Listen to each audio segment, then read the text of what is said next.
Everybody, welcome back to Wicked Good Everything. This is Power Play, and we're joined as always by Chris Uminski. Chris, how you doing? Well, I'm pissed. Yes, rightfully so. So obviously, for anyone just tuning in, this isn't the radio. You clicked on a YouTube video. You know what we're talking about. This is not going to be a super fun episode. Usually we keep it lighthearted. Here, this one will not be. So yeah, Chris, take it away. So, a little while back, I talked about how a former coach of the Chicago Blackhawks, Brad Aldrich, Mm, was accused by a couple of players of sexual assault, mm, and how it appeared that the organization tried to cover it up. right. So, yesterday, yesterday, so they're in this lawsuit that was filed against the team and Brad Aldrich. Mm, There's individuals listed as John Doe 1 and John Doe 2. right. And John Doe 2, we already know, was the high school kid that he assaulted and got thrown in jail for. Mm, But yesterday, John Doe 1 came forward.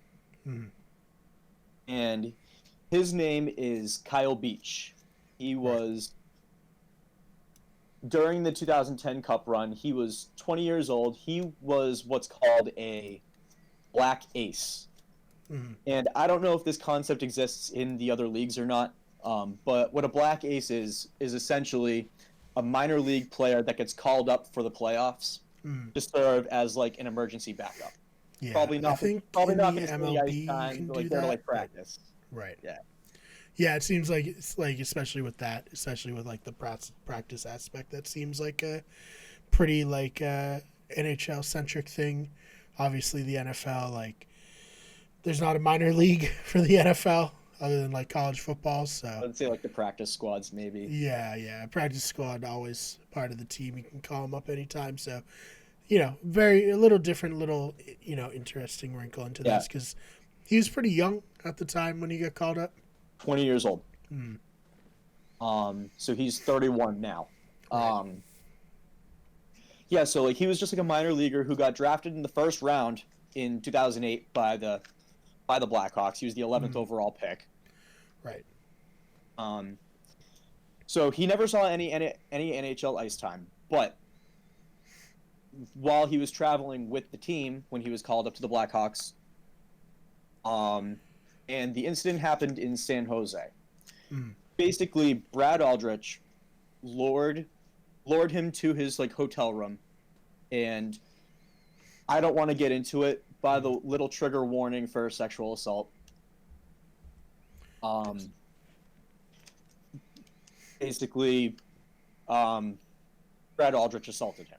mm. I don't want to get into detail, not on this platform. Right. If you're interested, I know there's like reports out there. You Yep, can the report go is there. public. 107 pages, and I read it all last night. Right.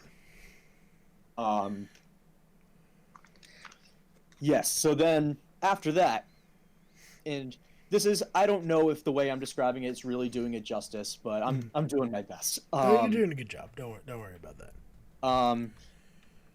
So he goes to the skills coach, Paul Vincent, Mm, who there's not very many people who in this report come out looking like heroes. mm, Paul Vincent is one of them. right. He's going to come out looking the best by the time I'm done. Mm, So he tells Paul Vincent like, "Hey, like Coach Aldrich just assaulted me." mm, And Paul Vincent takes it very seriously. He immediately goes to the head coach, Joel Kenville, who will get into him, mm, and who takes it to the general manager, who at the time was Stan Bowman. We'll talk about him more in depth also. mm, And basically takes it up to all the higher ups. The only other person who comes out looking better than they did looking in was the actual owner of the team, Rocky Wirtz. The report indicated that he was completely unaware. mm. that any of this had transpired. Mm. So a meeting is held and Stan Bowman was in attendance, Al McIsaac, the VP of Hockey Operations, which that's important too. The people being implicated are all on the hockey operations side. Like the business side is not relevant to this. Right. So Al McIsaac is there, Stan Bowman is there, the CEO of the organization, John McDonough, was in attendance. Head coach Joel Kenville was in attendance. And the assistant GM, his name is Kevin. Sorry, it's a hard name. Shavaldayev. Okay. Who's the assistant GM, and Jay Blanc, who is another assistant coach. Mm. So they get together and they have to decide, how are we going to go about this? Right. Do we we're in the middle of the playoffs, we're about to go into the Stanley Cup final. Mm. And so Paul Vincent was not at this meeting. That's important to say too. That's part of the reason that he comes out looking really good. Right. So they decide that they are not going to do anything about it right away. The reason being, and this was pushed hard by Coach Kenneville, the head coach, was we don't want to distract the team during the playoffs. We don't want to disrupt the chemistry. We don't want to... Basically, it was putting hockey before player safety. Mm. And, as we've already talked about, it does eventually get reported to the proper people, and they asked Aldrich to resign rather than fire him, because if they had fired him, I forget what the exact... They would have had to pay him. They would have had to pay him severance if they had fired him. Okay. So they didn't want to do that. They asked him to resign. Mm. Fast forward, we're in now.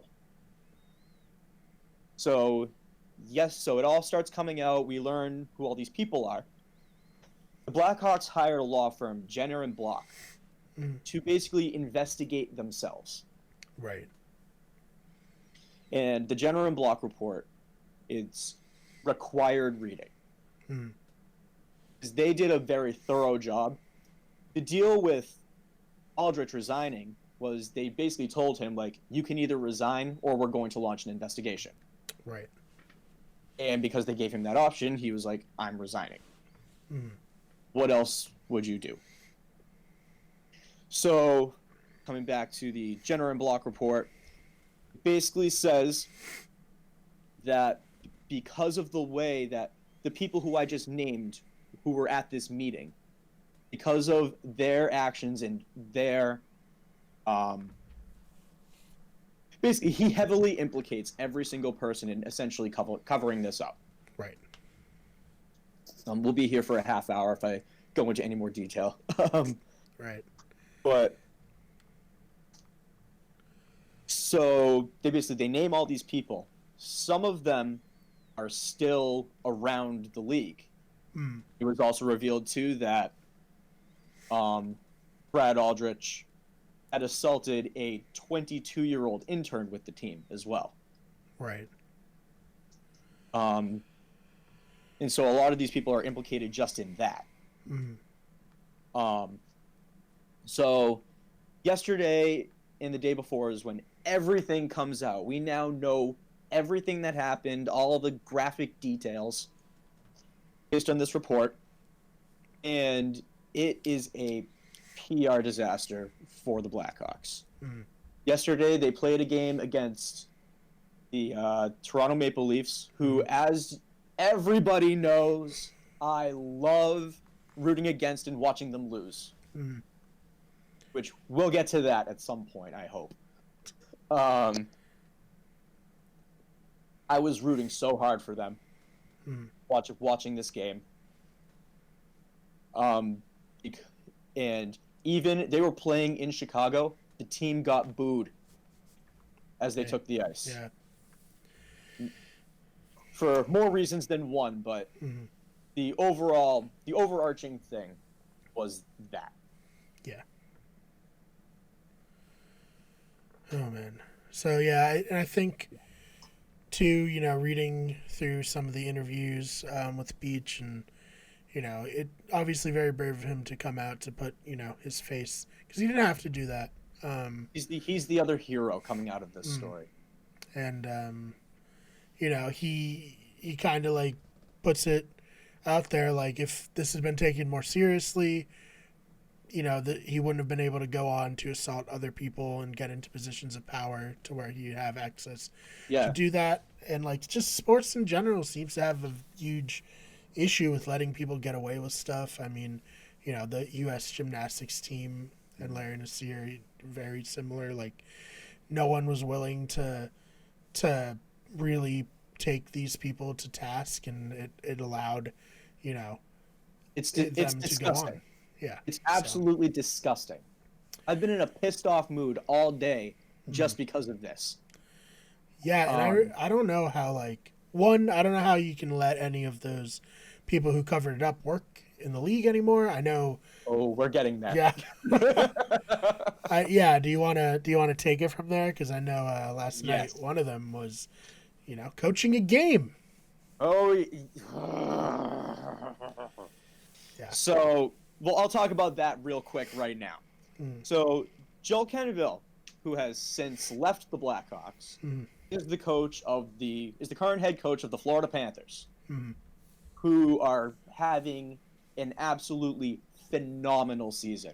They right now are one of the two teams that are undefeated right now, and that would be them and the Carolina Hurricanes. Right. So you have this head coach who's really successful in Florida. He's turned this like ragtag team that makes no money into one of the best teams in the league. He is the head coach there. He coached a game last night against my Boston Bruins. And I'll admit, kicked our asses last night. Right.